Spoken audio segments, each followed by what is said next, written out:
This is Spartan 117. Anyone hear me? Over. Isolate that signal. Master Chief, you mind telling me what you're doing on that ship? Sir, finishing this fight.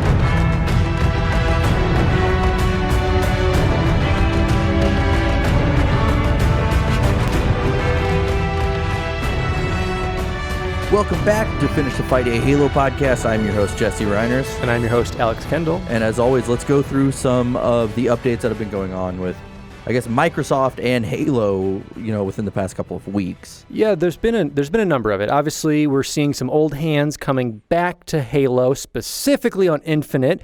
We got Joe Staten coming back, working his wizardry, as well as certain affinity. So if you want to speculate, that could mean we got some multiplayer issues to deal with, even total story issues to deal with, but we honestly won't know unless some of that stuff is revealed later on. But just know that obviously there's stuff that has to be improved. Yeah, and you have people coming back that, Matt Hoberman from Certain Affinity, who basically invented Halo 2 multiplayer on his own, and then Joe Staten, who did cinematography for some of the games, wrote, ODST and wrote Halo 2. So it's going to be pretty incredible to see what kind of contribution they can make to Halo Infinite.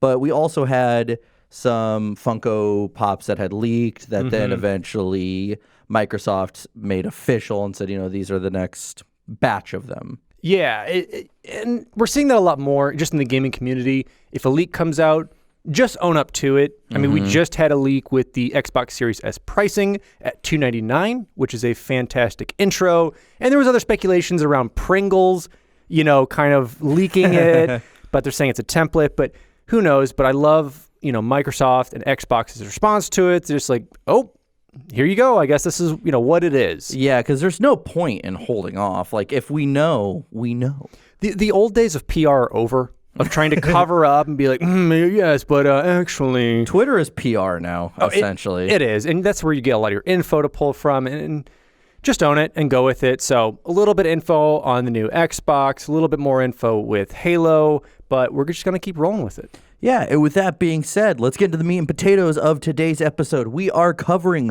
Moral Dictata. We are covering the final book in the Kilo-Five Trilogy. So let's talk about the book itself. Halo Moral Dictata is the 13th book in the Halo universe and the final book in Karen Traviss's Kilo-Five Trilogy.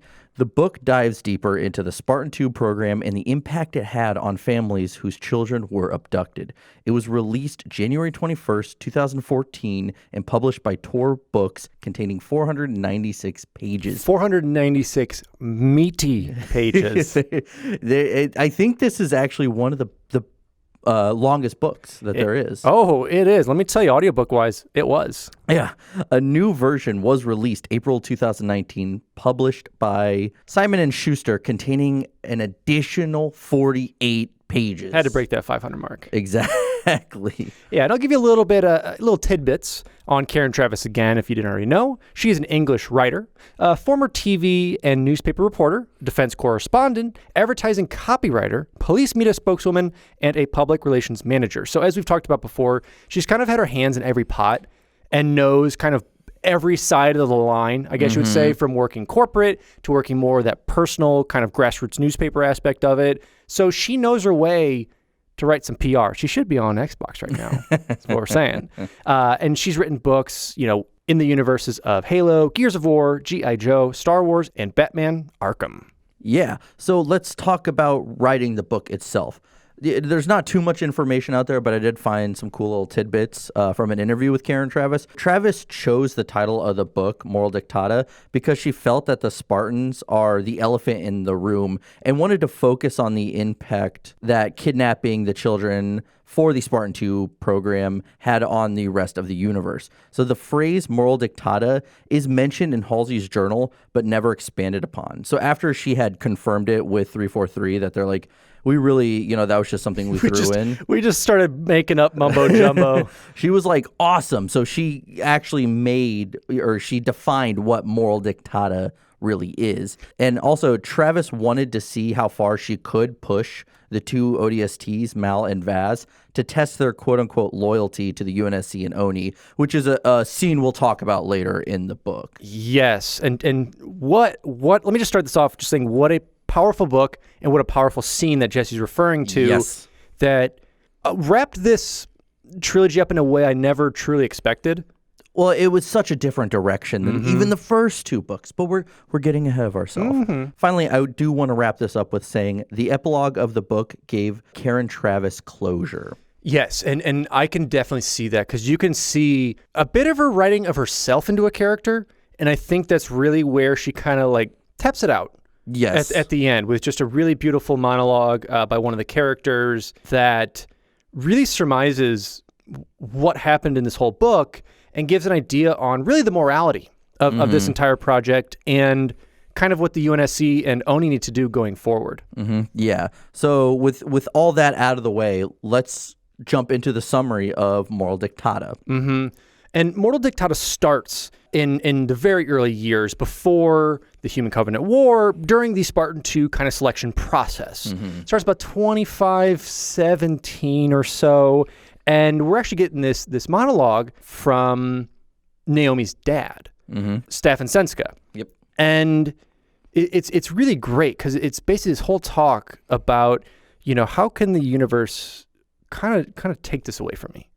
I did what I could for this, and it's really interesting too because it's kind of comparing his modern day, because this is kind of a modern day response to what happened in the past.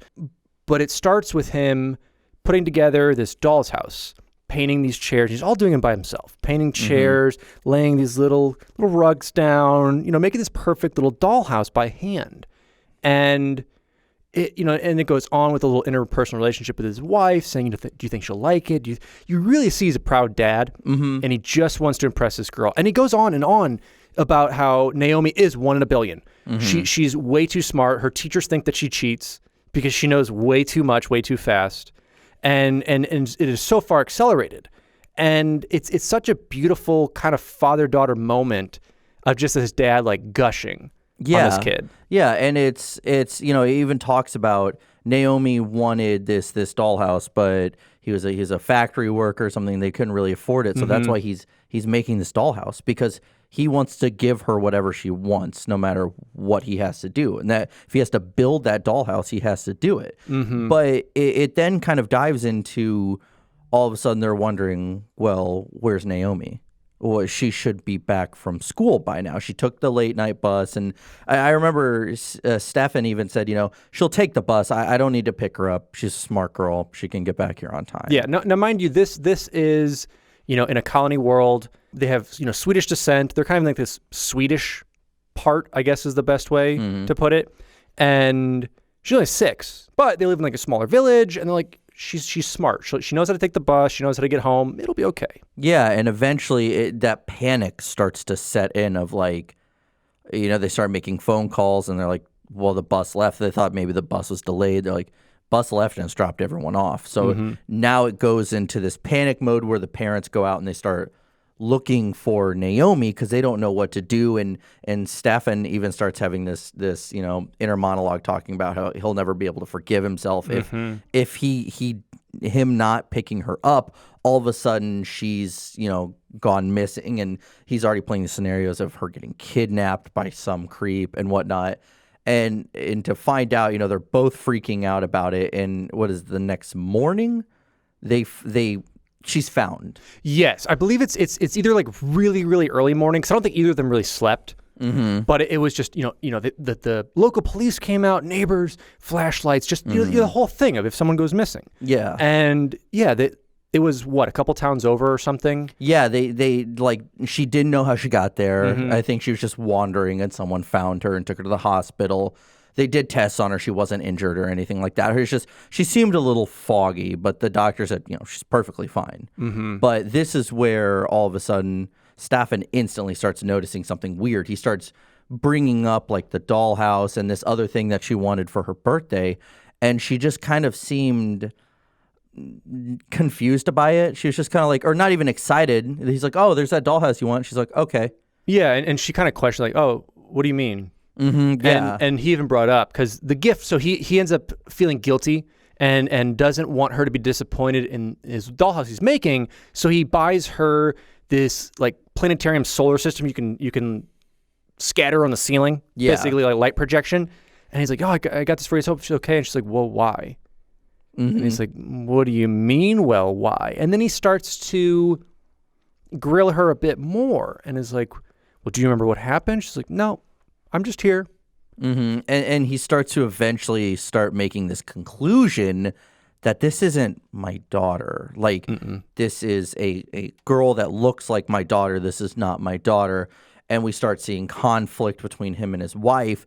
And it even goes in to describe how it's like he's accepted that this is not my daughter, but this is a little girl. So he dives into the fact that I had to basically take care of this little girl because that's what she deserved. And it even talks about staying with her until she died because all those Flash clones died. Yeah, because he was saying it was just odd. She had no medical issues.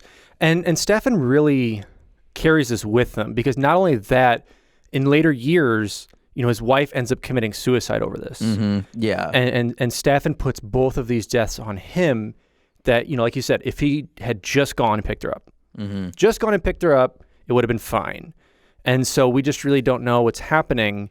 And that's kind of where we start this book off on this really, really heavy note. Yeah. And in this whole section we just went into, it goes in depth about how he's feeling and everything that happens, kind of leading up to, make him the man that he is today. It is. And we're really getting our first introduction to Staffan and who he is. We know a little bit about him in the previous book. We obviously saw him.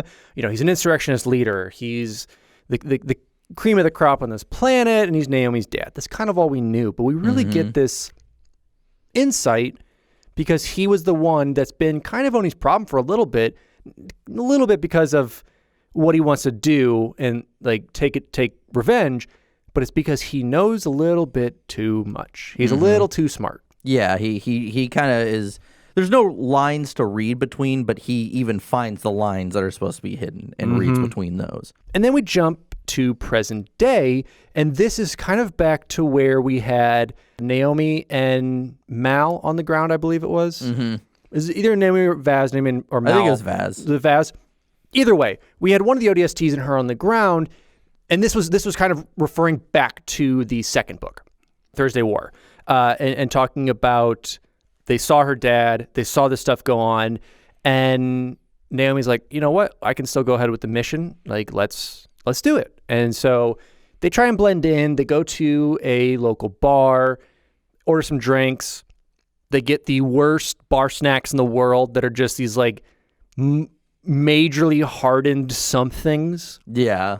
Well, don't they even talk about that they see Kig-Yar in there as well? Yes, that was one thing that they were kind of surprised about, that, all these different alien races, human, Kig-Yar, Ungoy, are kind of all in this place together, and everyone's getting along as much as you can in like a far off kind of smuggler world. It's kind of like a saloon in an old 1930s Western or something. Or that doot place in Star Wars. I can't think of the name of that place. I don't know. It's that, whatever. Star Wars is a different topic. Villainy and scum and all that. I can't remember that. Someone's going to correct us on this. I'm sorry, guys. But yeah, so it starts off with that, and they're picking up different words because they're doing this weird Spanglish is the best way to kind of describe that, where it's this Kig-Yar language with some English, with some like other random undiscovered Kig-Yar languages as well mixed in. And they end up figuring out where Staffan's place is. And Naomi's like, listen, I need to do this. I need to go and see my place and see these things. And because this is where the morality starts to really come up is, do I talk to him? Do I meet him ever? Do we take him out? Do we take him prisoner? Do we leave him alone? But she's, I think, trying to formulate some humanity. Yeah, but she's still trying to play that. She has her guard up of like, I can do this though. Like whatever we do, I can do it because I'm a Spartan and he's a civilian. Like it's all totally separate. But we start to see that slowly it's bleeding in that that connection that it is my father. So Yeah. can I do what they need me to do? Yeah, you can see her Spartan shield start to break down of that stern face, like nothing, affects me. But we realize it's not really like a power move. It's so much more of a retreat and kind of like trying to avoid dealing with anything. But they do end up making their way over to the house. And I love it, too, because Naomi has to come up with like 17 different tactic plans. Like, okay, if we hide in that bush, we'll just kind of look like bird watchers, basically. But if we go over here, we can do this thing and do this other thing. And this is this. And so finally, ODST is like, just calm down. We'll just go up there. We'll see it and we'll go. Yeah. And this definitely overwhelms Naomi. Even though she's got the Spartan training, nothing should affect her. The human side of her is breaking through that rough exterior, and she starts to have a panic attack. Yeah. Isn't this where eventually she's kind of pulled away from this kind of mission? Yeah. So as it gets reported back, and BB, is like monitoring all these levels, like, man, you have a crazy high heart rate and all this other stuff. And it gets back to Saren, and she says, let's bring Naomi back. Let's get just Maz and Val out there. And they'll kind of handle the rest of this monitoring mission, because their main reason for being there is that they figured out that the Pious Inquisitor, which was basically the flagship for Telcam that had gotten misappropriated in the last book, we'll say. Basically, he's like, these Kig-Yar, please go and take my ship there. And they go, and they go the other way. And they just run away with it. It's like asking a stranger, hey, can you park my car in a shady part of the city? And they're like, sure, gullible guy. And then they just run off with your car. Yeah, and this is where we realize that Staffan and Sav-Fel, who was, I guess, the kind of top bird. That's their derogatory term for the Kig-Yar. They call them birds. Birds and chickens. But the top bird of this is Sav-Fel. And Sav-Fel is pretty well known here. He's got like an estate. He's pretty high up for a Kig-Yar. He's like what a pirate wants to be. And he's like, I got this ship. Who wants it? And Staffan and his son, which would be Naomi's stepbrother, figures out that, okay, they're on the market for it.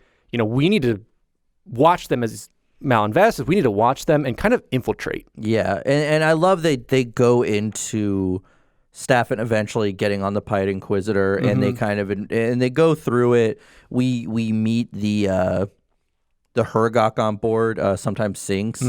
And I love that eventually he's like negotiating with Sav-Fel about it. And the kind of what seals the deal is that it has a glassing cannon on it. Yes, that was one of the major things. And, Staffan is, you see where Naomi gets her smarts. Staffan knows how to wheel and deal, and him and his son they're like telepathic. Like, they've done so many deals. They know if like a scratch in the nose means let's go, or if this means all right, let's push them more. And they realize, oh, this doesn't have missiles, this doesn't have this doesn't have this, but it does have that glassing cannon. So they talk him down, and they convince Sav-Fel, said, okay, we want to see if it works. And this is where it gets interesting, because then we start seeing this Hergok, sometimes sinks, is a lot different from other Hergok, because he kind of goes to the beat of his own drummer. He really kind of has his own agenda, and it's not a bad one, but he notices that Sav-Fel tests the glassing cannon on this area that has Forerunner ruins, and he's like, no. Yeah, he was saying, because they went to some abandoned planet, basically it had been glassed elsewhere on the planet, and they're like, yeah, this is abandoned, no one will be here. But yeah, sometimes Sinks comes in, not even just moans around like, don't do that. He actually comes in and tries to physically stop it from happening. And they're like, oh, it's just all rubble, it doesn't matter, no one lives down there. And they glass it, and he actually like lets out a bellow and is like mourning it almost. And it's interesting, he also calls humans the Reclaimers, which I don't think we really see from Hergok, but I think eventually Staffan wants to test it again once he gets a ship, but he does tell Sinks, like, he levels with him. He's like, I won't do an area you don't want me to. And we see that instantly Sinks gravitates towards Staffan, and he's like, this is kind of like my dude. Like, he understands what I want. So, and we see that relationship explored a little bit more later down the line in the book. Yeah, it's really almost like getting like a shelter dog, you know, that might have been abused before, but finds like this total commonality and finds this pack that it is like stone cold, ready to be with and stays with. Ride or die through and through. Yeah, and one of the major points, and the reason we're really going to see him going after this was he says, you know, Pious Inquisitor, you know, that's for the Four Jaws. You know, that's their weird religious stuff. Let's give it a proper name. Let's name it Naomi. Yeah, he says you name a ship after someone you care about or want to remember. And that's just, in that moment in the book, kind of was like chilling to me. Because, you know, at the time, he was, you know, had this monologue at the beginning of the book. But 40-something years later, we see that it's still in the back of his mind every day, every minute. So that's when you know, like, you start to see more motivation as to why he's doing what he's doing. Yeah, because originally the Oni and the UNSC had his motivation as just, he's an insurrectionist, that's what they do, not really realizing that he's harbored this feeling for them 30-odd, 40-odd years that's continued on. Now we jump back to Telcam from the first two books, and he's like, my ship's gone. He goes to this Kig-Yar Chol-Vaughn, and she's a ship mistress or up-and-coming one, and tasks her, says, you know, I need my ship back. I've heard about you before. Let's, you know, please get it back for me. And I do like her character because it goes into this whole section where she picks, since she's been around humans for so long, she picks up on things they do, and she applies them to raising her children, which I love little details like that are sprinkled into this book, that she's like making her, I think, a son be patient for food. Yes. So, because she writes this really well. He's like a typical bird where it's like nipping at her for food and she has to keep like swatting him away. And it's like, no, the humans teach this to their kids and their kids are successful. So I need to teach this to mine. Yeah, and we notice more and more throughout the book she uses phrases that only humans use, that even like some of the other Kig-Yar like confused when she uses them. Like, so I want to say this is a Kig-Yar character that actually is really well written, and probably the first one we've encountered where you're like, I kind of care about this character. Yeah, and one, especially in the Kig-Yar world, because we've had plenty of Ungoi that we've loved, plenty of Sangheili, Brutes, but everyone else, but the Kig-Yar for me have always just been kind of a bullet sponge for all these books. Yeah. And this is the first time we're really getting one. And like you said, she's picked up on all these human traits, and that's really what drives her to do this deal. Because originally Telcam basically just like threw flyers, and he's like, whoever wants this, just come and get this job. It's a great job. And they go up, and he's like, I can't pay you much or really anything, but if you get it, I might pay you. Yeah. And so she kind of, this is where she goes in like more of a monologue about the humans that, you know, we think of ourselves as these great pirates and of deception, but every regular human has more deception in everyday stories than we ever do. Yeah, like they're actually good at lying and being not good people. Yeah, and so she takes it upon herself. She goes, okay, we're gonna go get that, but I've always wanted to have a Kig-Yar fleet of my own, so I'm gonna double cross him and actually take the ship for myself so that the Kig-Yar can once again be this amazing pirate race that is feared planet to planet, and we can actually defend ourselves and grow. Poor Telcam is just like, I want my ship. I don't want to really do anything with it. I just want it. And every time he's like, can you do something with my ship? It just gets stolen from him. Guys, I just want to start this religion and just like hang out, but just stole my stuff. This is my party ship. This is all I want. And yeah, he's just getting kind of like screwed over left and right. But yes, so he's tasked. He says, all right, you know, Sav fell. You need to go track him down and find him. And then we go on this little side journey where she figures out Sav's cousin or nephew works on this refinery planet. Tracks him down. It's like, where is he? You worked on his ship. What happened? And he's like, okay, well, he's went over to this planet. And they figure out that they're going over to basically where Staffan and everyone else is on Venezia. Yeah, and this is where, you know, throughout the book, she kind of shows that she's a very brutal leader almost. She, you know, just cuts straight to the chase. And at one point, she pays all her men in full. Straight up says, you know, they're kind of like iffy to do this mission.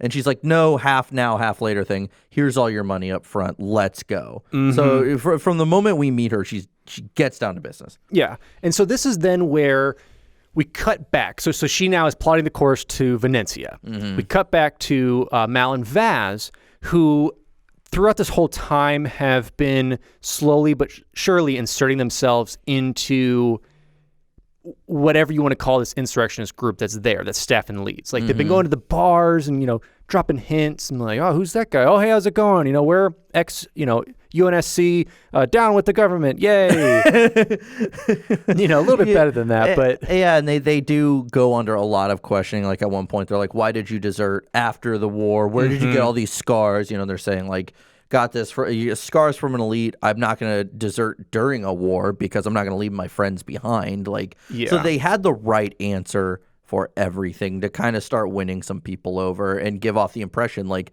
they really are deserters just on the run. Yeah, because Vaz brings it up pretty good. He's like, Mal's always told me, if you're going to lie about your cover story, it needs to be a truth lie. So it's all stuff that kind of has happened to him, but it's tweaked to kind of fit this story. Well, they're even using their real names. Yeah, they have different last names, but they're using their real names. Same with Naomi. She used her real name, and they end up getting like fake passports, these fake chip cards. So this is on this planet, they still use a physical currency. It's kind of this plastic chip that you break off a card and pay stuff with.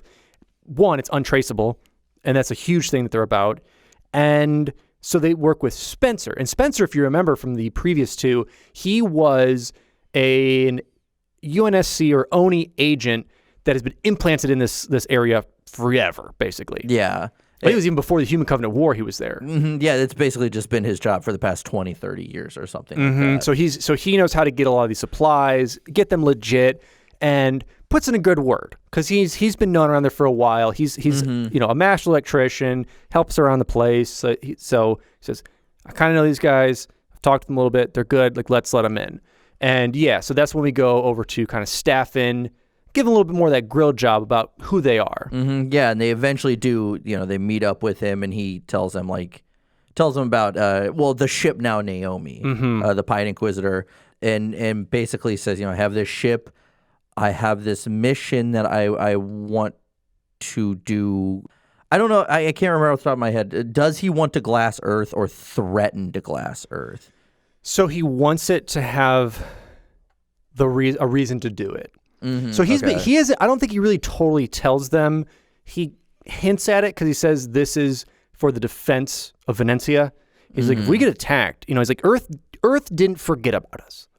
Earth was momentarily preoccupied for a couple years with the Human Covenant War, but now that they're bored and like they are the rulers, they're going to come for us. And he even incites. He talks about it. He's like, humans are awful.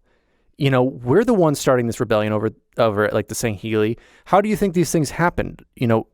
This was all us, and they need to be held accountable because his true plan was to head to Australia, to HICOM's, area, which is basically like the main base on Earth, and to glass it. Yeah. So it all of a sudden we see his motivations are out there in the open, and he blames Oni for a lot of things. Oni UNSC for a lot of things, and he's going to eventually lead an attack on them. Yes, and he's kind of like, it's hell or high water. I either make it out or I don't. But this is kind of my last stand, and to know that Earth isn't the only place humans are, and it's not the only place it should be. And he does go into a lot of detail, and I really respect this writing in it too, because it talks about how, yes, Earth is Mother Earth. It's our first planet. It's where we came from. But then there are the colonies, and we expanded out, and we started these beautiful worlds. Well, Earth now comes like a mafioso to get their money. And to get their security money and all these other things, and to kind of take advantage of these resources. So that's really where we see this turmoil, and it works with modern day too, of this place comes in, invades, says, you're terrorists, attacks them, and then when they go on defensive, they then spin it again, like, terrorists are attacking us. So he really goes into detail about that, saying, if not now, when? When are they going to come back for us? Well, Traviss does a great job about making you question whether or not you want to dislike the bad guy or not. And the best, in my opinion, the best villains are the ones with motivations that you could understand through and through. And that's what we're getting with Staffan here. Well, and to do the telling of there's no good and bad. There's opportunity, and that's really what it is. It's gray. Everything is always gray depending on what your standpoint is. Yeah, with this and their Mal and Vaz are kind of part of the quote unquote crew now, this ragtag crew. They do have a plan that they want to get BB on board this ship. Yes, because I think their end goal is we'll implant BB, we'll get Staffan away. BB can then transport the ship out of here, so it's no longer a threat. And at this time too, Vaz is really at this point taking a liking to Staffan. Yes. He's seeing him for the father and the man that he is, and not the insurrectionist. Well, and they even, I think, Staffan does bring up eventually Naomi as well. Because they talk about why did you name? Because I think Vaz really starts poking the bear when they first meet on that ship, and he goes, "Why'd you name it Naomi?" Well, yeah, because he says, "Oh, the ship's named Naomi," and they're both just like, "Oh, crap." It is, and that's when they get confirmed. This is for his daughter.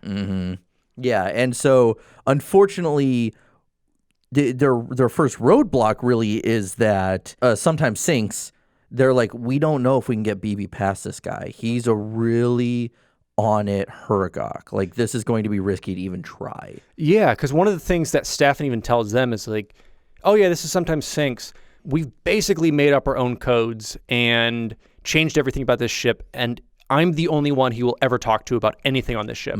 Well, I love is, and you want to talk about the relationship between the two, because at one point, Vaz and Mal tell them, like, he doesn't know anything about Hergok. And he goes, do these guys eat? And they're like, yeah, they eat this kind of jelly with, like, sugars and fats. And Staffan, like, freaks out. He's like, oh, my God. He's like, he must be so hungry, and, like, runs and gets some food. And it's making them harder to dislike this guy. And I love it, too, because Karen describes, like, a grandpa moment where, like, he pulls out basically some Buttersworth, like, little sweets and, like, unwraps and is like, oh, I'm so sorry. And then you can see that the Hergok goes from, like, moody teenager to kind of like, oh, okay, what do you want me to do? Like, I'll help her on the ship. Yeah, so, yeah, as I said, they're just like, why does this guy care about this thing? Why is this guy being this way? It's kind of making the mission not as easy. Yeah. So, you know, as they're going down, they kind of had this inner monologue about what do we do? Like, do we deal with things? And at the time, Mal was saying, if this would have been 10 times easier if I had BB on a chip, but we didn't want to do that, you know, after BB's last escapade in the last book, where he went with Phillips down to St. Helios.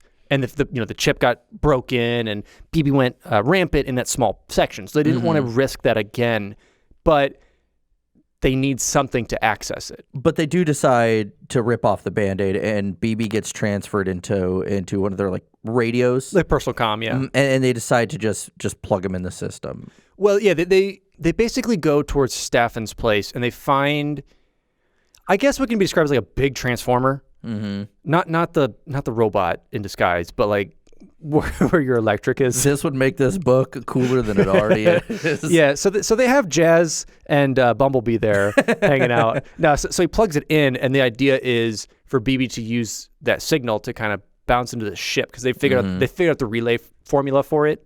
Yeah, and they're like, all right, BB's gonna go in, drop a little BB specs in there, so it can kind of grow to be a BB tree in the ship and take it over. But when this is happening, you know, BB's going through, and BB even said, you know, the one difference between me and a Hergok is a Hergok can change up hardware. Yeah. You know, he's saying we're pretty much the same, because we can do and kind of figure out anything, but I can't manipulate hardware. And that's what happens, is the Hergok sometimes sinks, does it, and basically changes it, locks BB out, and BB's like, oh, got to get back, and jumps back into the radio. And Mal's like, what went on? He's like, dude, that Hergok locked me out. We got to go. Yeah, and this is where tensions start to rise, because then Staffan learns that, hey, just so you know, someone just tried to break into your ship. And I think he's with his son as well and some of his crew. And so he sits there for a while. And surprisingly, Val and Maz are last on his list of suspects. He starts listing off, did the UNSC find out about this? Are the Kig-Yar trying to get to me? And then finally he kind of figures out, like, I think it's those 2 new guys we just brought in. Well, yeah, because originally he's like, you know what? I need to go see my supplier. I need to see what went on. However, we learned that Chal has actually made it down and made it over to Sav-Fel's place. And that's when she learns it's like this grotesque mansion with these fountains and all this other stuff. And he happens to be going outside to his Warthog, because that's the coolest truck in the world, obviously, to load some stuff in. And they take him captive and start to, not necessarily really torture him, because she even talks about, torture doesn't give you torture gives you what you want, but not if they don't know it. Yeah, well, in real life, if you're tortured enough, you'll admit to anything. Yeah. So she says, it needs to be a win-win situation. And she says, okay, here's the thing. Give us the location of the ship. Give us this stuff. We'll pay you. And we'll make sure that Telcam doesn't know about this, doesn't know about anything that's going on. And, we'll leave you alone and we'll supply you with these things. It basically does a trade. Yeah. Because he's like, what about the humans? Like, don't worry. Like, we can take care of them. All we need is the ship. You'll be on my speed dial. If you need anything, I'll be here. But we need to get on that ship. And so he agrees. Says, all right, here's the location. Here is the code to get in the door. Yeah. And so then we move back to Mal and Vaz, and we see that Staffan and the rest of kind of his crew come in because they're just at a bar hanging out, and I think they start to walk home at that point. And they meet up with them and they start kind of questioning them, but inadvertently they're kind of saying, hey, just so you guys know, someone just tried to break into the ship, and so there's just weird tension. And finally, Mal and Vaz do get tased and thrown in the back of a Warthog. Yeah, or I think it's delivery truck. Because I think it's when they were walking back to, whatever their little home spot was. And they're like, this truck's been tailing us for a little bit, like kind of going slow speeds. Yeah, and then they get into some hand-to-hand, get tased, and like that ends their story for the moment. We jump back to Tartkart for a little bit, which is our little baby flagship for Kilo. And we have Sarah and Osmond talking with BB because they noticed that Mal and Vaz's kind of blips didn't go away, but they kind of went meow for a little bit. So like, what's our boys doing down there? Like, why? I kind of lost signal with all their vitals. What happened? And they're starting to think like, were they compromised? Because, and at this point, when they were thinking, they didn't have BB yet, but they were kind of tracking it. BB came up because the one thing that Mal and Vaz had agreed on is, BB, you can stay on our radio, but if we get captured or if we think that things are going downhill, go back to the ship. Like get out of here. We can't have you fall into enemy hands. And if they search us, it'll just be a regular comms radio. It won't have, an AI in it.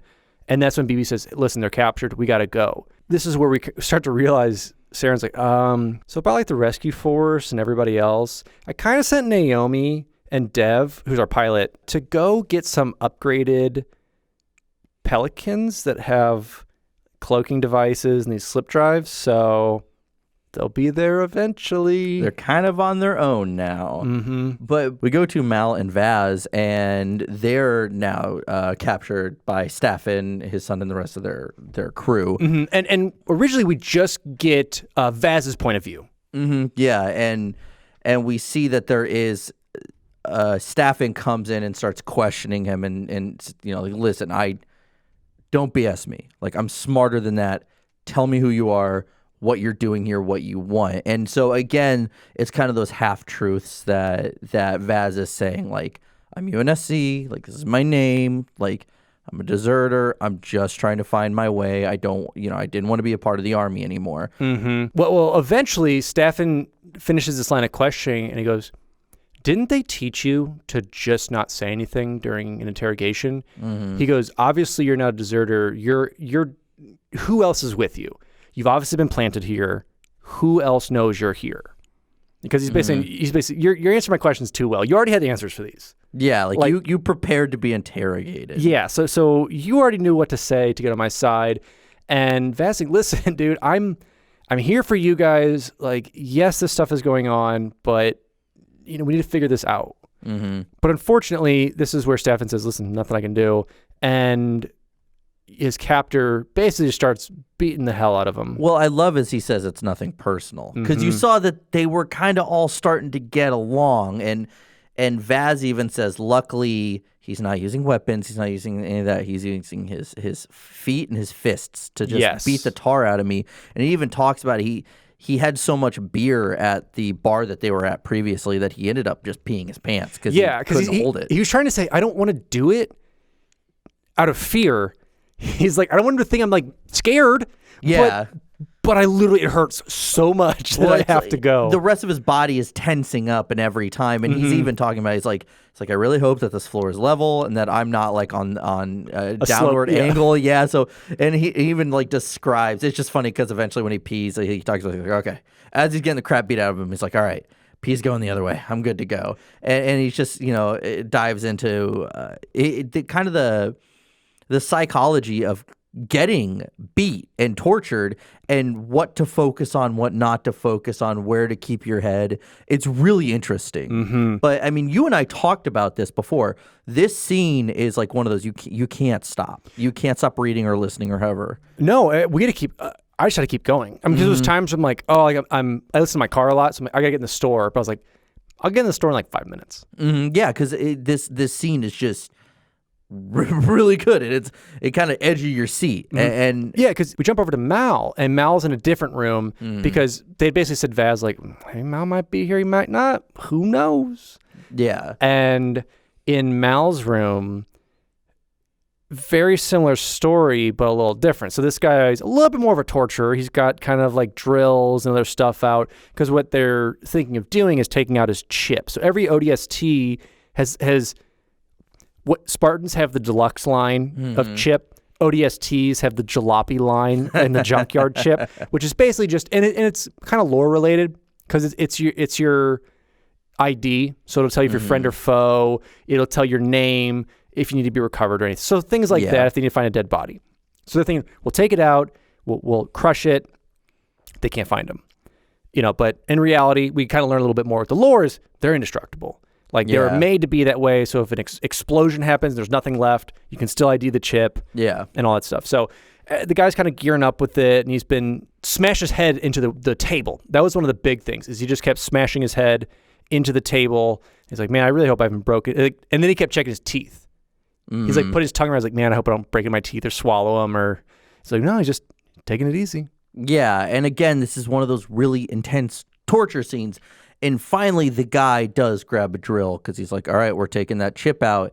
And this is where Mal basically says, this is the only time I'm going to be able to do anything. He says, I'm probably not going to live. He says, but I'm going to go down fighting. So when the guy gets up close behind him, he headbutts him and breaks the guy's nose. And before the guy can do anything else, Vaz gets up and just digs into his arm. And yeah, he takes a big old chompy bite. Yeah, and he even describes when his teeth are sunk in that he says it doesn't take long for your jaw to get very tired and sore from biting into someone's arm. And it goes through. Karen Traviss did such a great job at kind of describing of like the viscera of I can feel my teeth going through skin and into muscle. Like I can tell the difference in texture. And he's like, it tastes terrible, but when else in my life am I going to be able to do this?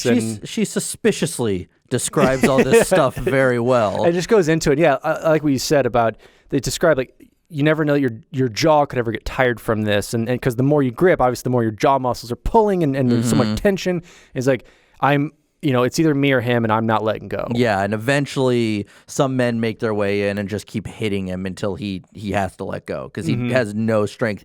And the guy is now terrified of him. The guy is like, oh my, like now I think everyone there at that facility is kind of like, oh crap, these guys aren't messing around. And that's I believe when Staffan comes in there and is like, listen, go take care of his arm, get him out of here.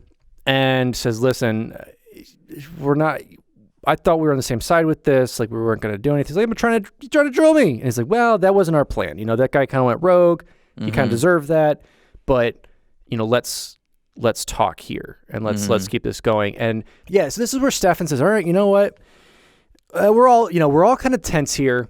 Let's get the both of you in the same room.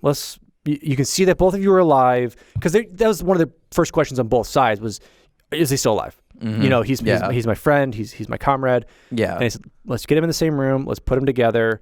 And, you know, so they bring him together. And you have this pretty, like, and you could tell these guys have known each other for a while. Because I think in the book they describe, I think it's 6 or 7 years they've served together, which in that term is an eternity. Yeah, because they shouldn't be in active service that long. They're ODST. You know, I love this because going back to that point, they talk about all these inside jokes and making fun of each other. Like, oh, you didn't take it so well, did you? And, but going on and talking about like things that they've learned or little tidbits that's come about with it. And this is when Staffan comes back in, says, listen, boys, like, unless you got anything else to tell me, I think kind of our work here is done. And this is where this is one of those parts in the book where you can't put it down because Vaz eventually starts bringing up Naomi. Because I believe it had started originally with a passing comment to his captor, with Vaz's captor, saying, I know that, trying to turn him, I guess, because saying, so what do you think about, you know, him losing his daughter and thinking that, you know, she was cloned? And he goes, what do you mean he thought she was cloned? Because he had never brought up the cloning aspect, or that there was any of a second child or a second like a replacement. Only brought up that she was missing. So like, what do you mean by that? He's, you know, it's what you think, because it's just I watched Star Wars Episode 2, and it had clones in the title, so I was just thinking of that. I don't know. Listen, I don't know. So that's what kind of brings Staffan in and says, let's talk. And yeah. And he starts to give these such subtle hints and starts slowly kind of revealing that he may know a thing or two. And even at one point, Staffan's son comes in and says, you know, stop. Like, I know what you're doing. You just have read some files about Staffan and his daughter. You're messing with him. But this is where Staffan's like, no.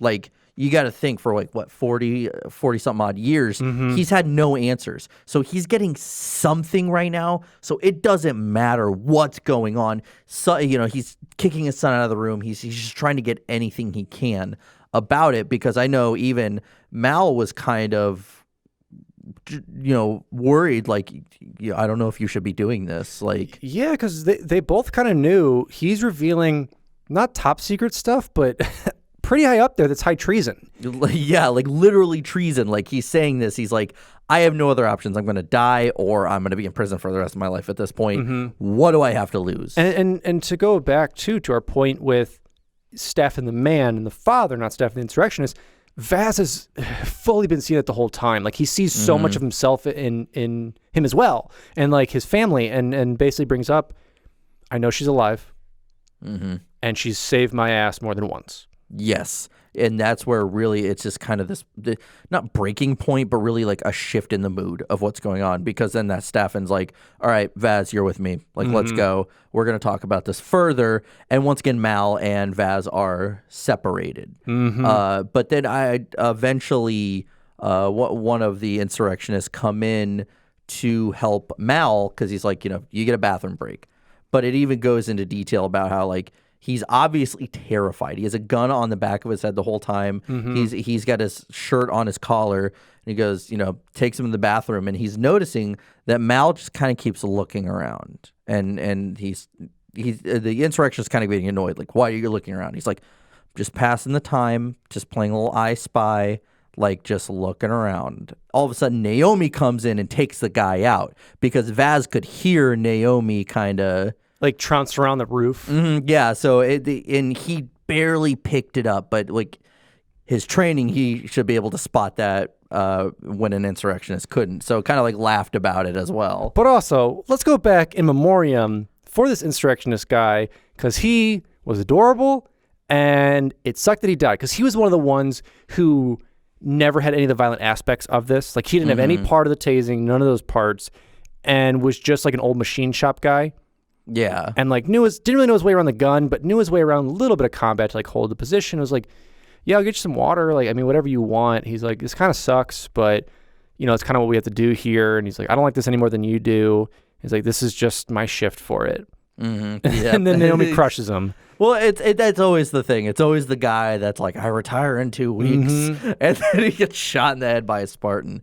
But then then now it leads to, she grabs Mal, and she has a jetpack, takes him out somewhere. And I love that he even describes like, I can come into atmosphere just fine. He's like, but going up in the air is something I'm not used to whatsoever. Like, I hate it so much. He's like, I'm gonna pass out. But she drops him off, and now it's kind of like, well, now we need to get Vaz, and this relationship we see between Vaz and Staffan really comes out here in this next scene because, now we know, okay, someone just broke out Mal, and Vaz knows it's like, okay, it's Naomi.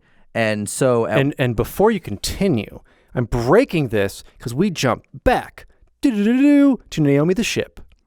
Oh, yeah. And we now have, back to our little Kig-Yar party time, they have made their way to the ship. And they know the Huragok's on board. They're like, bonus, because that's when... Sev Fel was saying, listen, it's not a regular Huragok. It's like a weird one that kind of does what it wants. Yeah. So just be wary of that. They're like, whatever, we'll just shoot the gas bag if need be. These clueless idiots. So they decide, okay. Because originally they tried to open the door with the code. And they're like, Sev Fel, you're a liar. He goes, no, that is the code. The Huragok probably changed it. Like, it's a weird Huragok. The humans probably changed something. So they said, okay, we'll drill through the side and have one of those little, little connector tubes you see in all the Halo games. Pretty much in 1 and 2. But we're going to use that to get inside, that we can create, some oxygen barrier that we can breathe. We'll get in there. We'll take down the Huragok if we have to. We'll seize control of the ship, and then you're free to go. So they start the drilling, and they're like, cool, made their way on. But as they're making their way on, the doors start to close in certain areas, and power starts to go out in certain areas, and they go, okay, we need to rewire the panels to change this. And they realize in the panels, it's just completely smooth. And then, like, there's no knobs, there's no switches, like, there's just nothing. And they're thinking, like, the Huragok had been taking this entire time because they assumed he was just bored. Like, he's probably floating around doing nothing because he has no commands. Yeah. But he's literally been, like, outfitting this ship to be only Huragok usable. And so they start to freak out about it. It's like, okay, we only got so much oxygen left. We got to make it out there. Yeah, and unfortunately, this is where, we're already seeing that sometimes Sinks is kind of turning into Jigsaw from Saw, and just basically tells them, you're not going anywhere, you're not getting any farther. And then this is a scene I imagine in my head, is that the ship is floating in space, and then just, zoop, and it's gone, because all of a sudden it just jumps into slip space, and it's gone. Yeah, because Staffan had one thing. He said, if I don't make my radio calls, or if anything goes wrong, slip to these coordinates. It's like every 8 hours or so, right? Like I check in every 8 hours. If not, go. And that's I just mentioned, and it is gone. And now all those Kig-Yar are along for the ride. And so that's kind of where we're set up in the ship. We don't know what location we're in. It warped away. Hopefully we'll figure it out. But then we jump back over to our little prison break. Yeah, and this is where Vaz realizes, like, okay, Naomi's here. Like, she's coming. We don't really know where she's at, whether or not she's willing to, like, kill her father or not. And so at one point, Vaz tells him, when I say so, duck. And the guy's like, what? And then he just grabs him and throws him to the ground. Dev puts blast charges on the door, and it goes off. Yeah, basically just a breach, because that's when, because he was hearing, like, I think the thuds of, like, the blast charges going in the door, and he's like, I know that sound. He's like, when I say so, get down. So he gets down, and then Dev comes in, and Dev, of course, has her witty remarks to say. And basically like, oh man, I wish you were out there to, like, see my blast charges I did. Wasn't that an amazing job I just did? Hey guys. Anyway, so, like, we should get out of here. And so, yeah, so Dev ends up, unfortunately, that's when Vaz says, listen, Staffan, I'm sorry. I need to tell you more, and we need to figure this out, but you've got to come with us. Like, so they end up going to one of those souped up Pelicans they had that actually has a cloaking shield. It's basically like Wonder Woman's jet. It's basically like the invisible jet they're flying on. I thought she had like a glass jet. I thought that was the logic behind that. It's invisible. It's the same thing. I can see glass. It's invisible. It's an invisible jet. Anyway, they go on this invisible jet not made out of glass. I could be wrong on that, by the You way. are totally wrong on that. And they go out and they basically get Naomi on board, get everybody else, and they make it off planet back to Tartkart. Transition. So now on Tartkart, obviously we have everyone back, and little kind of joyous reunion, little not. But this is really where this really starts to tug at you. Mm-hmm. It's really tough to kind of read or listen to this aspect, because this is where they make the decision. So we have Osmond go in first. She's like, hey, how's it going? Like, you're on Let's Make a Deal. Pick one of the doors, obviously. 1, 2, or 3. Here's the options I got for you. If you hand over the ship, we'll leave you alone. We'll figure this out. Because basically what happens is he realizes, who's my daughter, who's this? And she goes, okay, here we go. Yeah, she tells him, says, your daughter was kidnapped, and I was kidnapped too. Like, me and your daughter went through the same thing. She made it out better than I did. And she's trying to really level with him here and trying to say, listen, I was part of this too, but, Staffan's now learning his daughter is alive, but he still has so much rage because he's like, you're all the same. Like, even still mad at Saren. Yeah, because he's like, listen, I know you're all the same. Because he goes, I know you're Oni. I know you're Insignia. I know all these things. I know exactly who you are, what you're doing, and is just infuriated. But finally comes to this agreement and says, you can have the ship. I'll leave you alone. We'll make sure this never happened. I just want to see my daughter, and I want her to stop being a soldier. Yeah, and this is where it becomes the debate of, like, can she even stop? And Saren's like, yeah, whenever she wants, she can she's been in the field long enough, she can go. Like this, she's here because she wants to be. But she was honest too. She said, listen, there's only been one Spartan ever to retire. That served combat, like me and the ones that were either disfigured or had issues. Yeah, we were allowed to either retire or become pencil pushers. But as far as combat ready, they're an asset. They're the most important soldier asset we have. We just don't let them go. But she said it is possible. It's possible. It's something we can look into. But this is where eventually we do get that meeting between Staffan and Naomi, and he's seeing her for the first time, and it's almost awkward in a way because he's starting to try to, like, figure out really, like, who she is. It is. It's very much, and I don't have experience with this. I know you don't with it, but for those of you who've had it, I can compare it to, someone who's adopted seeking out their birth parents and, like, having that first meeting of, like, yeah, I remember you as a kid, and, like, yeah, I saw pictures of it, and, like, those type of ideas with it. And it's such an awkward meeting because he wants, I think in his head, in both their heads, this went completely different, and they don't really know what to say. And Staffan's still angry with it because I think he's still angered himself. Still, if he just picked her up, she wouldn't be a Spartan. This would have never happened. Yeah. Because he even gets, like, he goes into full dad mode when she eventually, because this goes on for a while. This conversation. This conversation, they take a quick break, and they deal with just decompressing. She has to go. She's like, I have to go to the bathroom, and she eventually leaves. But during all this talk, she says, if you want to know the nitty gritty, like, I'll let you know. And she goes all about the augmentation process and training and all these other things. And there's two things that Staffan's really mad about. One is, like, the dad thing of talking about the sterilization. And it's like, they took your life away. Like, they took about having a family and kids. Like, they took that away. But most of all, he did the math in his head. And he said, you're telling me you were produced for the Human Covenant War.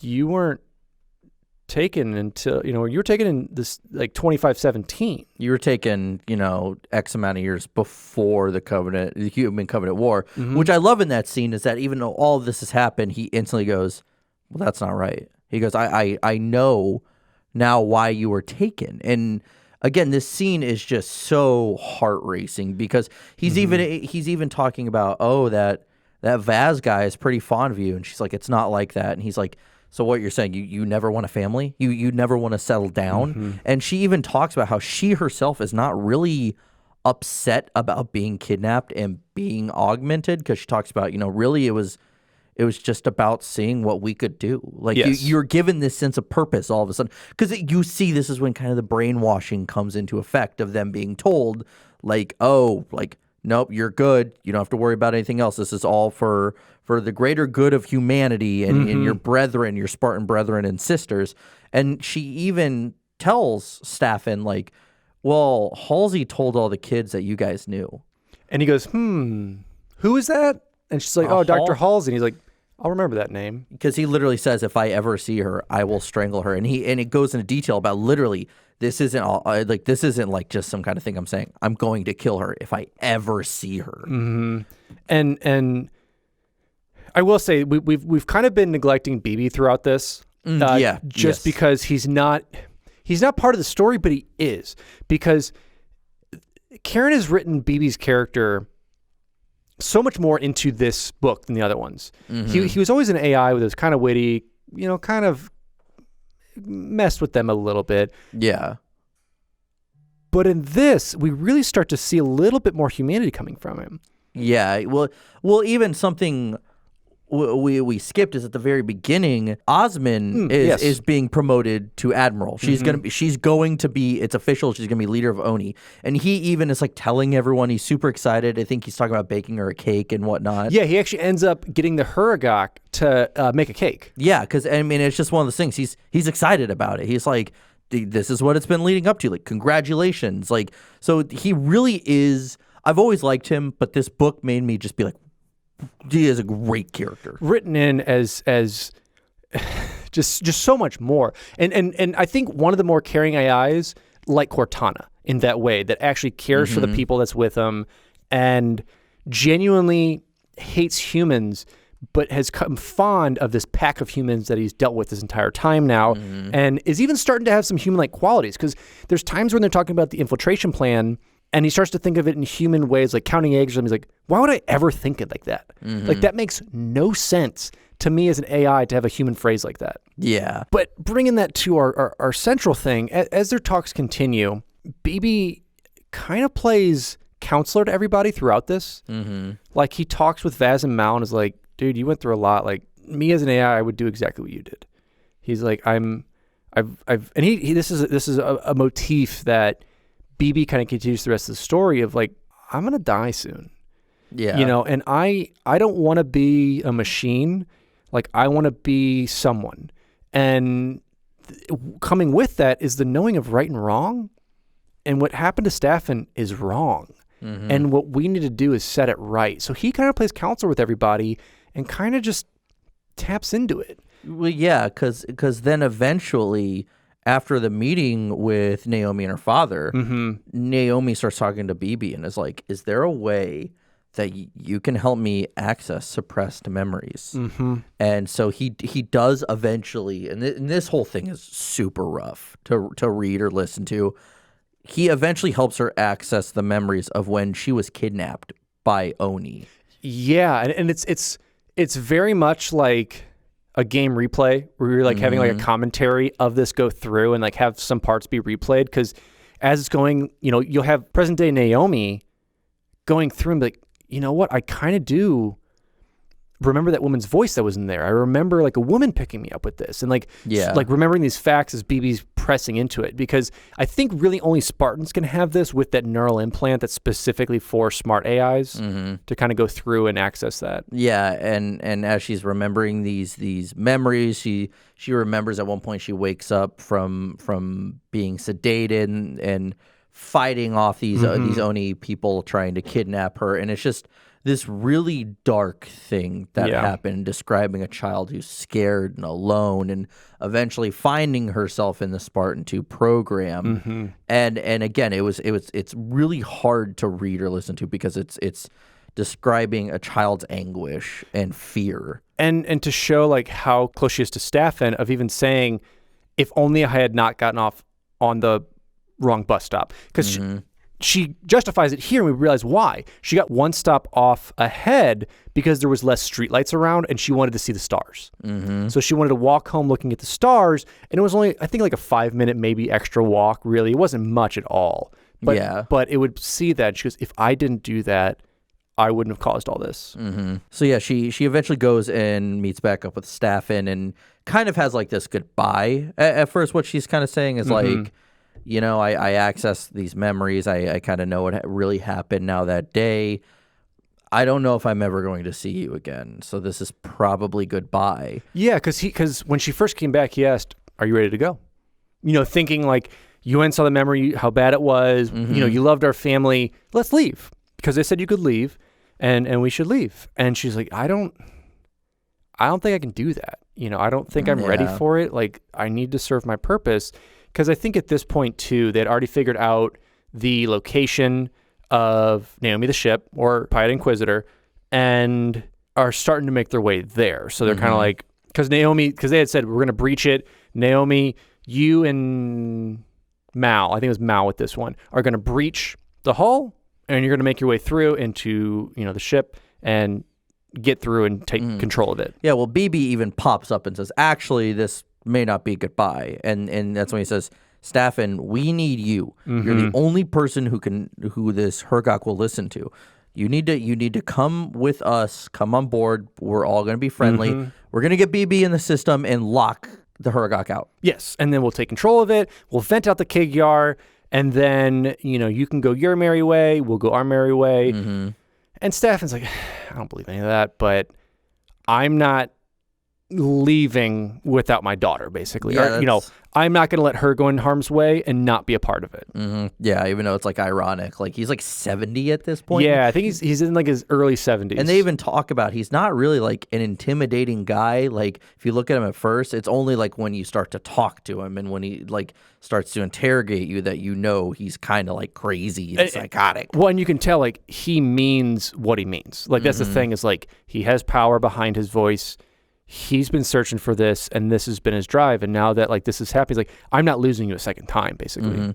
Yeah, and it's just incredible to see all this kind of come to fruition, because then, so they make their way on to the Naomi ship, and that's when sometimes Sinks is kind of like, why are you with some people? Like, where you been? Like, he's kind of suspicious at first, and he's still being cautious with Staffan because he can tell kind of something's up. He's like, we've been jumping around. We have some Kig-Yar on here. Just make your way on board. And I think even at one point, BB like chips in. Yeah, and Vaz is like responding to BB, and then even the Hergok sometimes Sinks is like, who are you talking to? Like, so it's like this weird tension that's brewing. Because we're having basically a two-prong attack, because at this point we had them take that special Pelican to the docking bay, and sometimes Sinks allowed them in, but on the front bulkhead, that's where we have Naomi and Mal cutting their way in, you know, basically through these debt charges and getting in and having, basically they're making their way door to door, trying to make their way to the center of the ship. Yeah, and along the way, they're starting to run into some Kig-Yar, and I love this interaction that's going on with Chal and the rest of the Kilo-Five, is that they're talking through the speakers, because they even say that the Hergok put like translation software into it. Yeah, and so it's almost like this toying going on, because at this point Chal is screwed. Like, we kind of know this, and she's just kind of like saying, we have the ship, it's ours, like kind of almost trying to bluff, but they know it's BS. Yeah, because at this point too, whenever they were making their way originally on, that's when sometimes Sinks basically put 4 different groups of them in different areas. So I think she has 2 with her, and there's potentially 7 others, but now there's not. It's like that episode of Yu-Gi-Oh! When they play the Labyrinth card, and all of a sudden all these walls come up. That's a whole nother episode. Yu-Gi-Oh! Is the bane. If Dead Rising is the truth, Yu-Gi-Oh! Is the bane of it. But yeah, so throughout this, they're kind of having these one-off conversations. I think even Mal is making jokes about turning them into chicken nuggets and whatnot. Yes, and so she actually takes offense. That's a whole thing. She's like, nothing bothers me but chicken. Don't call me chicken. and so, yeah, so she's like, oh, we need to get out of here. And this weird kind of deal strikes up. Like, just let the chickens out, basically. And she sees the Hergok kind of peek out of a corner, and peek back out and kind of open this door, and realize that sometimes Sinks opened every door to an escape pod for them. Just led them straight to it. Because he says that's the easiest way out of here with the least amount of damage to the ship. So just get them out of here, and we can do it. Yeah, and but I think, see, this part kind of confused me in the book. I think before they started to leave, something happened with like the plasma torpedoes. Didn't they trigger something to kind of make this? They're trying to destroy the ship, and I think they had activated the torpedoes in the ship, and there was like a reactor countdown of like 15 give or take minutes before this reactor basically launched them all inside the ship. Yeah, but they make their way out, and then this is where Vaz eventually does slip BB into the system and locks out sometimes Sinks, and Sinks is freaking out, like, you lied to me, how could you do this? And this is where even Staffan's trying to say, like, you know, we had to do this, like, we needed control of the ship. Because they're basically saying, listen, you can do most everything, but we need BB in here to stabilize some of this. Like, we have to pull this data. We have to get this ship. But coincidentally, at the same time is when the torpedoes start to go, and they're like, oh, okay. So BB's like, listen, I can secure these systems as long as we can so that he doesn't jump the ship. Because that was the biggest thing. They didn't want sometimes Sinks to jump again. They needed it. Yeah. But with BB in there, he's holding him back, and they're trying to figure out where are Naomi and Mal. You know, we need to get them here. But they realize that even though they've controlled the doors now, a lot of them were just kind of sealed shut or broken. It's like every Halo game when you can't access any doors. And so they can't access any of that. So they're thinking they have to go back to the bulkhead that they broke through. But sometimes Sinks has already fixed that bulkhead somehow, magically.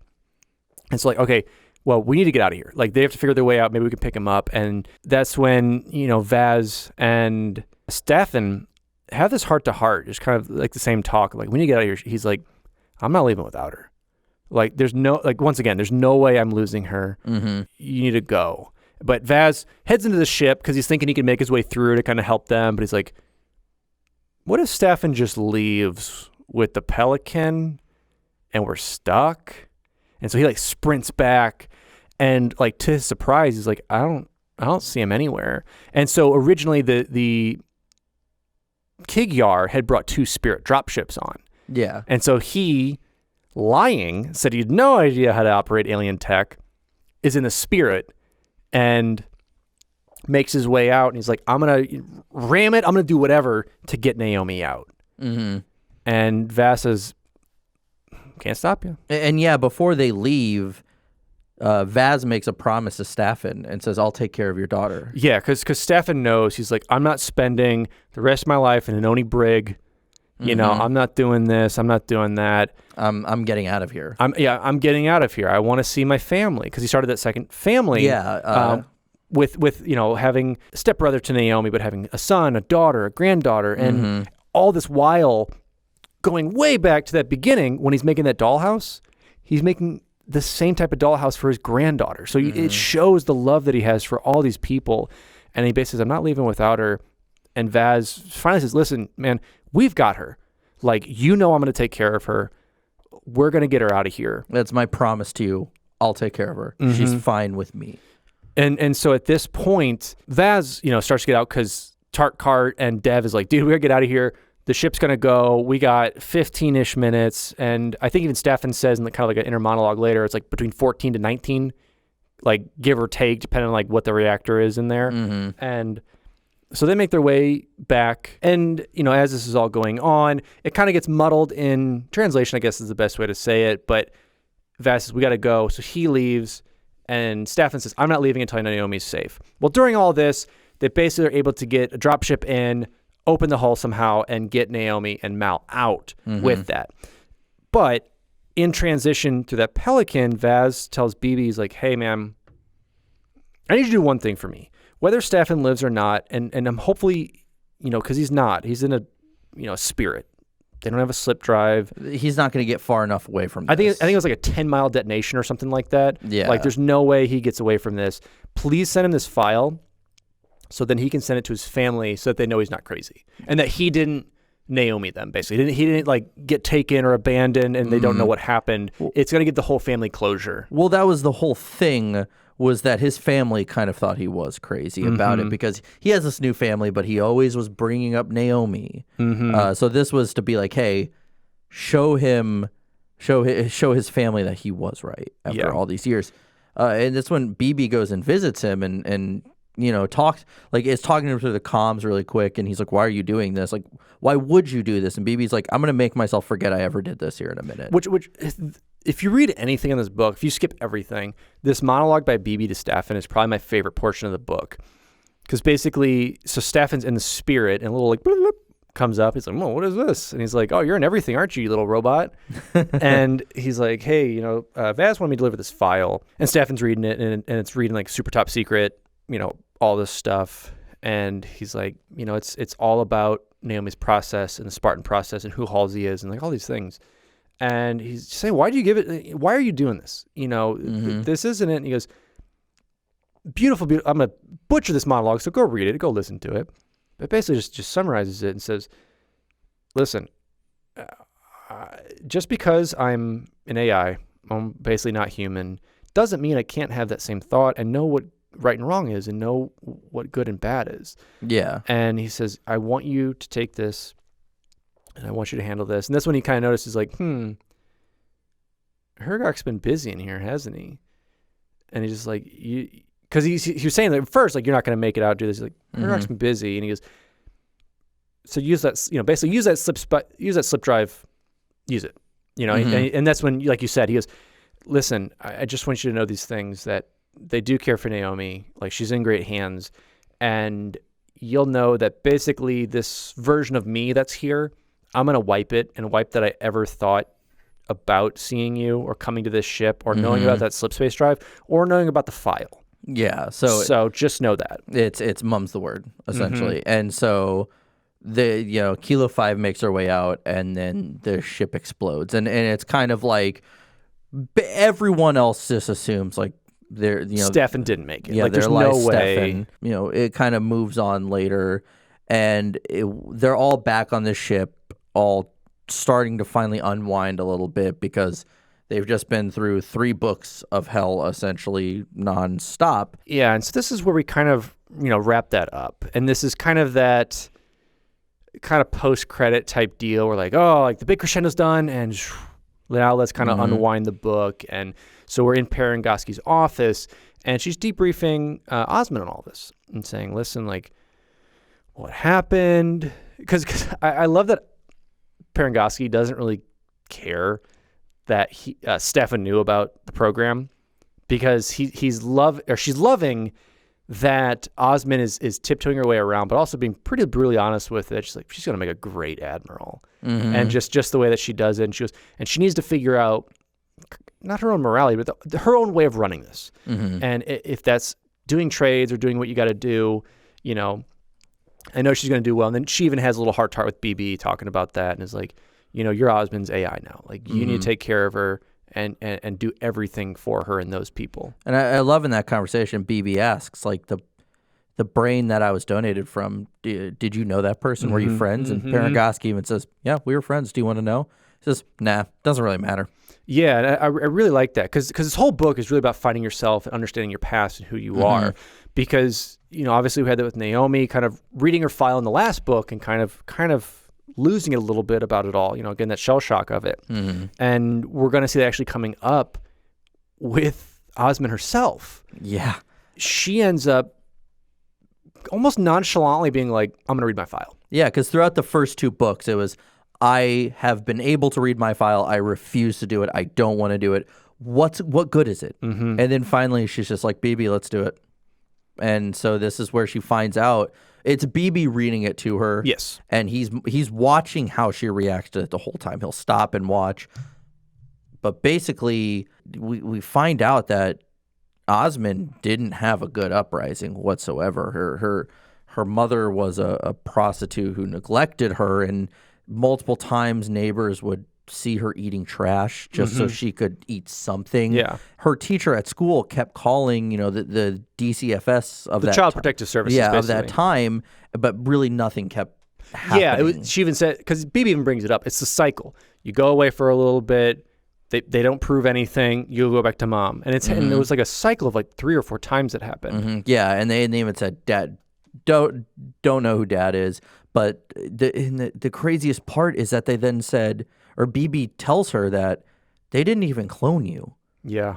They just assumed that you starved and died somewhere. Because he said it would have been harder to prove that you left and came back fine than if you just left and were either killed or something happened to you. Yeah, and this is where then Osmond kind of takes it all in. So what she does is she goes to her home planet of Cascade, and she visits that teacher, and it's just like it's crazy because the teacher just starts breaking down in tears and is like, I knew something would happen with you where you would make a name for yourself, and eventually the teacher so good. And we talked about this even before we started recording because it's a great book. Is that the teacher makes her baklava, and she's like, I guess I ate this when I was a kid, but then she eats it, and it's just like she's taken back instantly. I mean, I'm assuming some of you have had this, whether it's a smell, a taste, or something like that brings you back to that memory.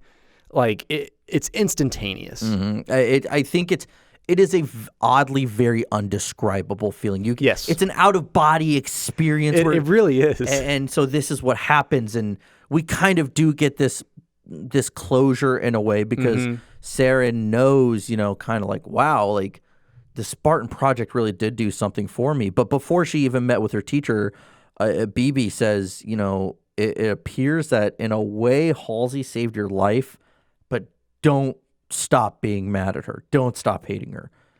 Don't. Like, she's still pure evil.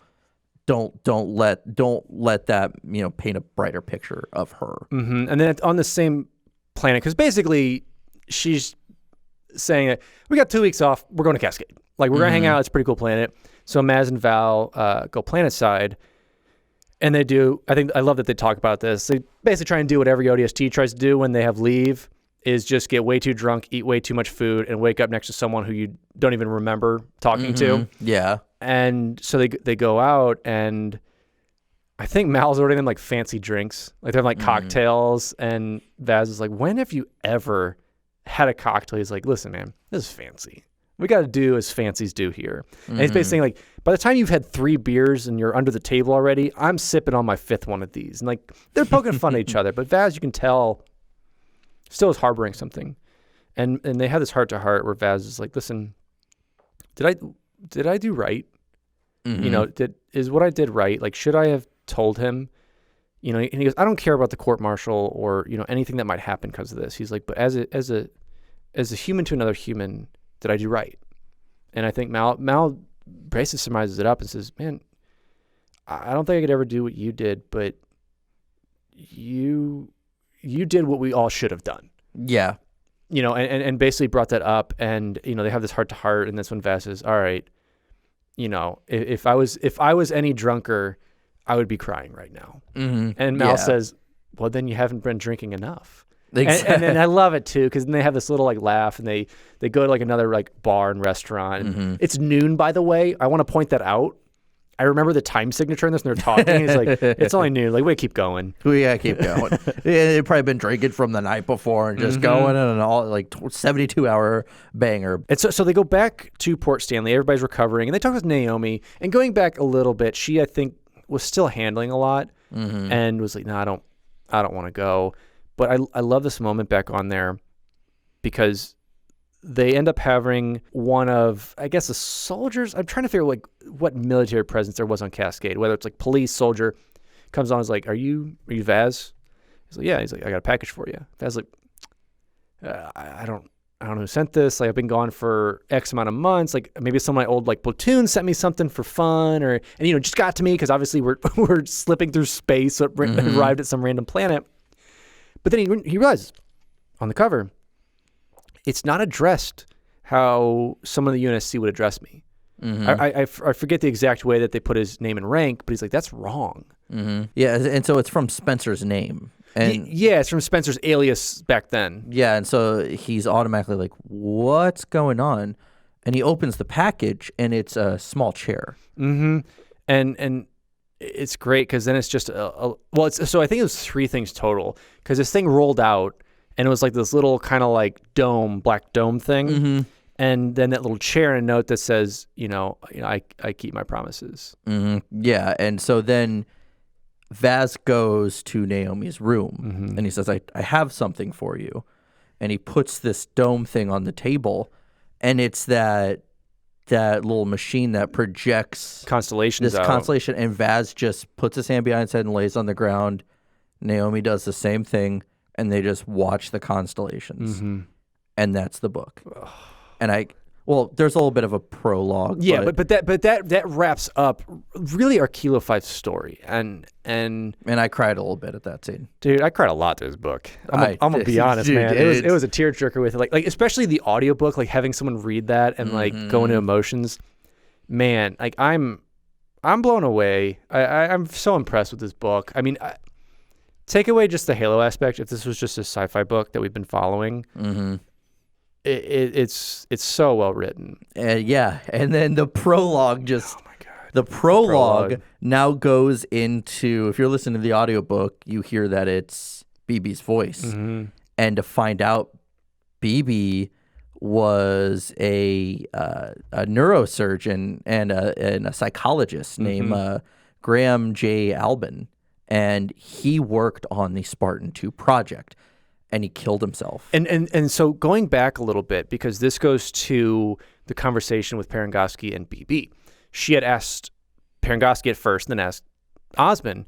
He said, when it's my time to go, will you pull the plug? Yeah. And this is so impactful, and it was a lot to kind of read, listen to. And he asked Parangosky, am I a coward for wanting to end it, to commit suicide? And she has a sentence that's basically saying, it's crazy, it's brave, it's hard, and it's probably one of the strongest decisions any living being can make, because your DNA and your program is to stay alive. And to do that, it takes a lot to take on, and the amount of stress and pain that is involved in that is immense. And I don't really think she's talking to BB. She's talking to her friend.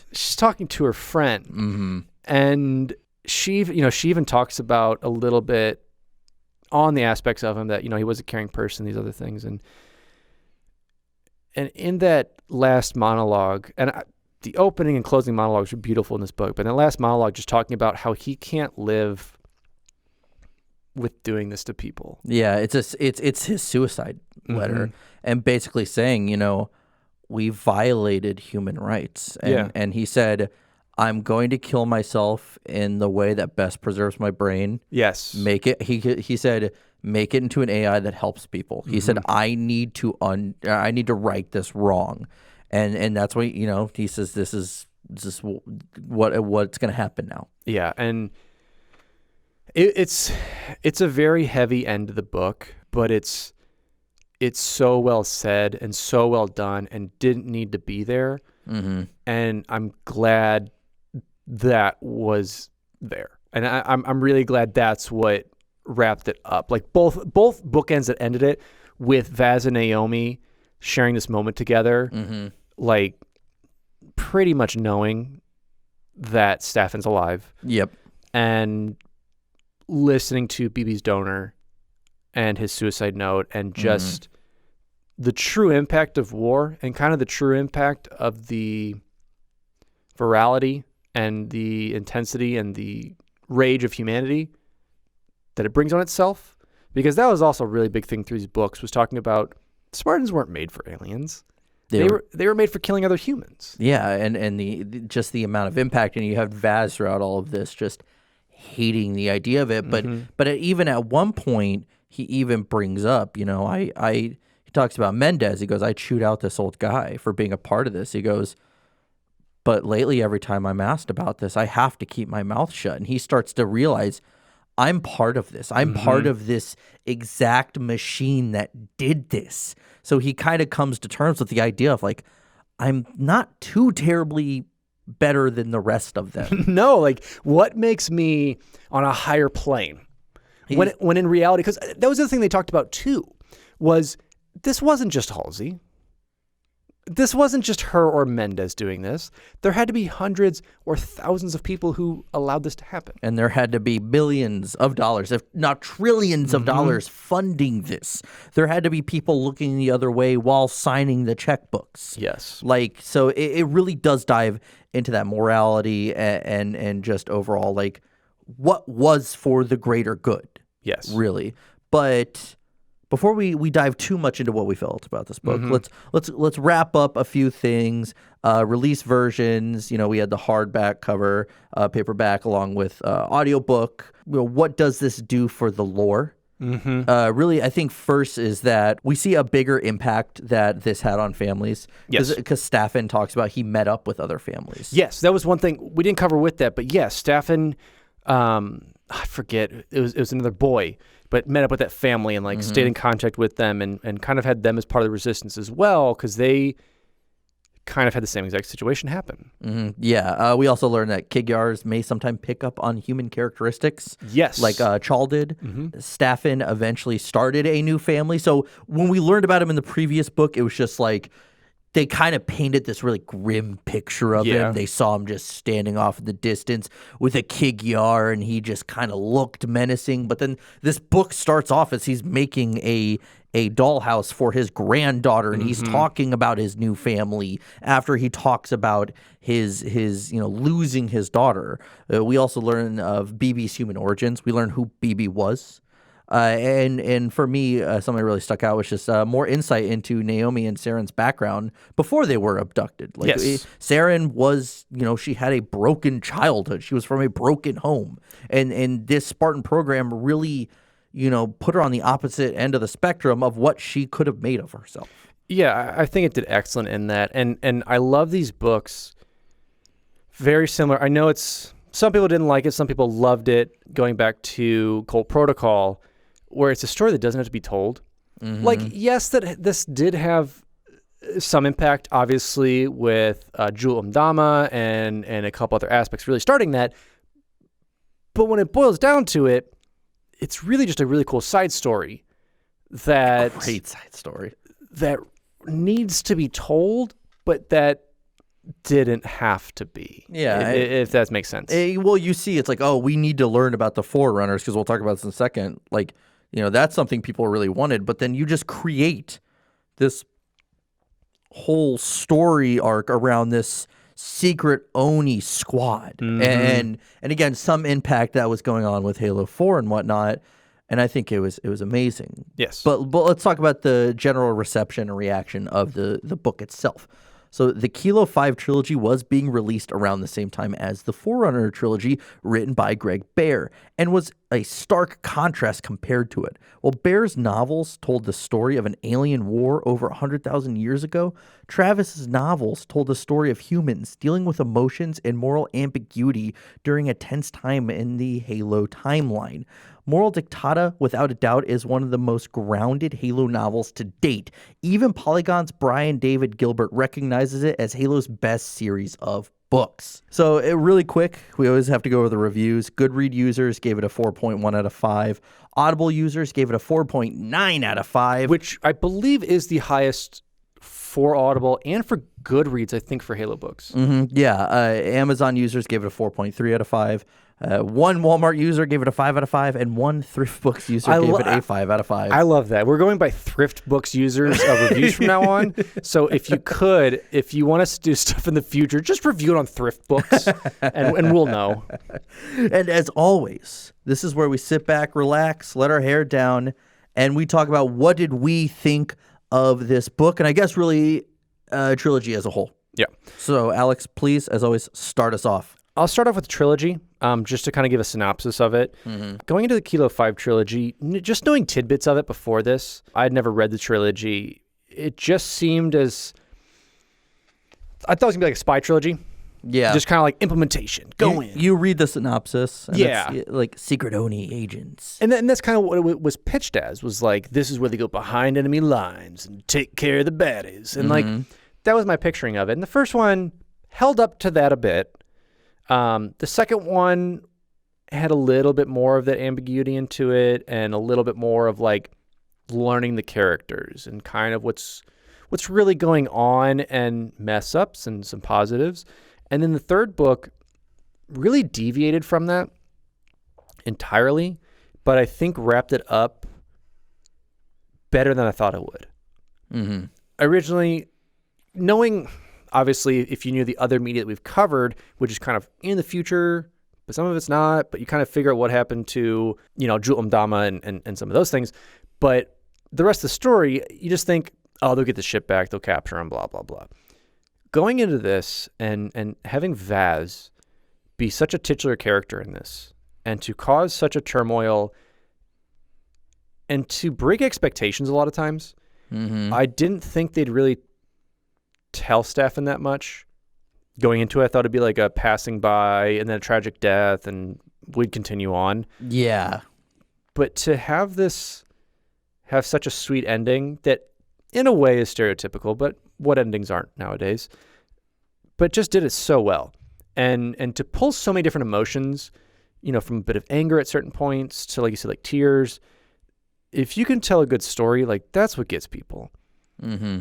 Just, some of these books that we've read, it was marginal sci-fi with Halo slapped on the cover. Yeah. And to really bring this into a good story that could survive in any universe. I mean, if you change those out as Star Wars characters or you change those out as Mass Effect characters or something like, or even just a generic kind of setup, I think it would have still done very well. Mm-hmm. And so getting to the book itself, once again, it's the first three books of the whole Halo series of Fall of Reach, The Flood, and First Strike always have a special place in my heart. I read them on release. I have first editions, no big deal, but I got them. But those always held a special place in my heart, similar to like anything in childhood does. Mm-hmm. As far as actual books that are great, like this is it. Yes. I love Cold Protocol. Contact Harvest is also another great book as like standalones, but this hit like every corner that you need to like have really good storytelling. Mm-hmm. And Travis did amazing. So I mean, I can dive into every chapter if you want, but I'll keep it at that. Like it's near top tier sci-fi. Yeah, to me, really, I mean, Ghosts of Onyx before reading this book was the one that really kind of brought me to tears, and then this one did it a lot. To me, this was, as you said, such a different direction than what Travis had given us for those first two titles, and you kind of saw the evolution of it from the first two books, but this was, again, just kind of a left field or out of left field, but it was still so amazing because this was a book, I think 95% of it, I was interested. I cared, like I put this on when I'm working or doing something else. And there's a lot of times I'd stop and just sit there and listen to it as it was playing. And really it just, I thought it was great. And the idea that, these first two novels, there's so many battles going on and all this stuff. And this one, there's like, 3 battles and a torture scene? Like, yeah, I mean, if you want to compare this to Greg Bear's similar type setup, like first 2 books were kind of battles, getting to the characters.